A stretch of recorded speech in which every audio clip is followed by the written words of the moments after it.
हम 2-3-4 फ्रेंड थे जो बैक बेंचर थे, पीछे बैठा करते थे। तो हम लोग पीछे बैठ के टैलेंट पे काम किया करते थे। तो उसमें से एक टैलेंट था, एक बंदा था जो है वो प्रकाल से हाथ में टैटू बनाया करता था और उस टैटू में वो लड़की के बाल बनाया करता था। और एक था जो है प्रेम की बातें किया करता था, प्रेम मोहब्बत सिखाया करता था, छोड़ो सारी दुनियादारी खाली प्रेम करो। और तीसरा जो मैं था, मैं भेड़बाज था, मैं भेड़ की आवाज़ निकाला करता था, ऐसे आवाज़ निकाला करता था मैं। तो मैंने कहा कि एक दिन क्या करता हूँ, इसको और अच्छे से डेमो देता हूँ क्लास में।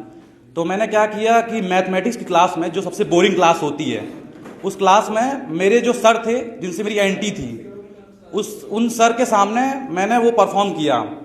और क्लास चल रही है, सब बोर हो रहे हैं, मैं पीछे से बैठ के ऐसे पूरी आवाज़ निकाल रहा हूँ। एक बार सर देखे मुड़े, समझ नहीं पाए। फिर दूसरी बार मैंने ऐसे ही किया, वो तब भी नहीं समझ पाए। तीसरी बार में मैं जैसे ही लाइक खींच रहा था, पीछे से एक लड़का जो है उंगली करके कहता, सर यही है भेड़बाज, यही है, यही भेड़बाजी कर रहा है। सर मुझे तुरंत उठाए और बुलाए, क्योंकि मेरी तो उनसे एंटी थी। तो उन्होंने कहा, आनंद यहाँ आओ। अब सर बुला रहे हैं, मैं कह रहा हूँ सर मैंने नहीं किया है, सर मैंने नहीं किया, सर एक चांस दे दीजिए, गिव मी अ 1 चांस। वो मान नहीं रहे थे क्योंकि उनको मारना था।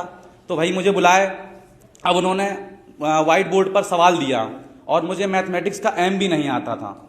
तो फिर मैं गया, अब इज्जत की बात थी, तो फिर मैंने सवाल देखा, सवाल तो मेरे ऊपर से पूरा चला गया, मैं परेशान। पर मैंने उस सवाल का क्या किया, उस सवाल को मैंने, उसी सवाल को उल्टा लिख दिया मैंने आंसर के रूप में। और मैंने सोचा कि हो सकता है अंधी या तुक्का लग जाए, सही हो जाए। तो लड़कियां मुझे देख के मुस्कुरा रही हैं, मेरा कॉन्फिडेंस बिल्डअप हो गया। मैंने कहा हो सकता है सवाल सही होगा। तो फिर मैं भी छाती चौड़ी करके सर के आगे खड़ा हो गया। मैंने कहा सर सवाल सही है, देख लीजिए। सर ने फिर उसके बाद जो मुझे झुका के धपाघप धमाधम मारा है ना, पूरे शरीर से समझ लीजिए रूह की आवाज़ निकल आई। और तब तक मारा जब तक आंसू और ची ची की आवाज़ नहीं आ गई। तो फिर मैं रोते हुए सर को देखता हूँ, तो सर मुझे कहते हैं कि अनंत रो क्यों रहे हो। तो वो इतना मार दिए, च्यवनप्राश खा के मारा था क्या, च्यवनप्राश उन्होंने खिलाया था क्या मुझे, जो क्या मेरे अंदर एनर्जी बनी रहेगी। तो मैं बड़ा परेशान, उन्होंने मार पीट दिया। मैंने कहा सर मेरा टैलेंट पकड़ा गया, मुझे इस बात का दुख नहीं।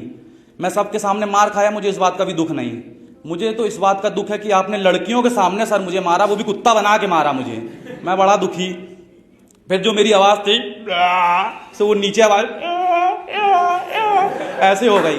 और फिर उस आवाज़ के साथ मेरा सारा टैलेंट खत्म हो गया और मेरा रोला भी घट गया। फिर मैं चुपचाप वहाँ से रोते हुए चला गया। Thank you guys.